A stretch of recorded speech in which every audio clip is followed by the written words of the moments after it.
ve sellem dedi ki, sənə bütün işlərin nə ilə tamamlanması haqqında xəbər verim mi? Yəni, bütün məsələlərin sonuc nöqtəsi olaraq, son nöqtəsi olaraq nə ilə tamamlanması barədə xəbər verim mi? Dedim ki, bəli ya Rasulallah, xəbər ver. Və bu zaman deyir, Rasulullah sallallahu aleyhi və səlləm deyir, dilini tutdu və dedi.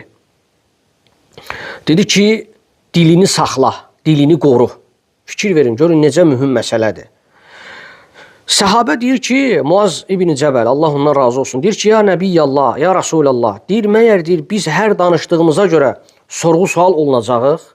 Baxın, Peyğəmbər sallallahu aleyhi və səlləm nə deyir? Ərəblərdə belə bir deyim var idi. Deyir ki, anan səni itirsin ey Muaz.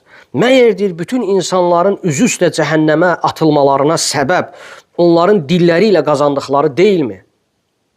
Çox mühüm məsələdir. Ona görə insan çalışmalıdır, dilini daim xeyir sözlərə, xeyir ifadələrə alışdırsın. İnsan bilmir nə ilə nəticələnəcək. Bax, bu hədisdə açıq aydın insana bildirilən nə var? Sahabə deyir ki, ya Rasulallah, məyər deyir, biz hər danışdığımıza görə sorğu-sual mı olunacağıq? Allah Rəsulü açıq aydın bildirir ki, məyər deyir, bütün insanların üzü üstə cəhənnəmə atılmalarına səbəb onların dilləri ilə qazandıqları deyilmi? Həqiqətən acınacaqlıdır, əziz qardaşlar, əziz müsəlmanlar.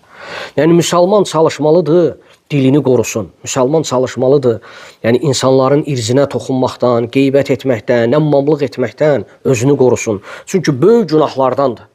İnsan ona görə qiyamət günü ağır olacaq haqq hesabı.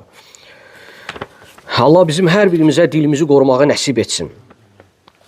Fikir verin, əziz qardaşları, dili qorumağın səbəblərindən biri də insanın əməllərinin islah olması və eyni zamanda Allahın bağışlamasına səbəb olur.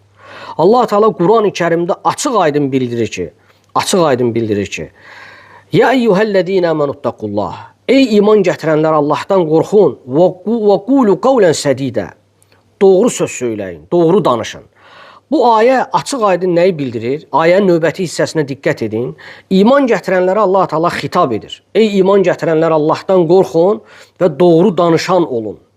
Və sonra buyurur ki, yuslih ləkum a'mələkum və yəğfir ləkum zunubəkum. Doğru danışanlardan olun ki, Allah sizin əməllərinizi islah etsin və eləcə də sizin günahlarınızı bağışlasın. Və mən yut'illəhə və rasuləhu fəqəd fəzə fəvzə azimə. Allah Teala ayənin ardında bildirir ki, kim Allaha və Rəsuluna tabi olarsa, artıq o deyir, böyük bir qurtuluşa nail olmuş olar.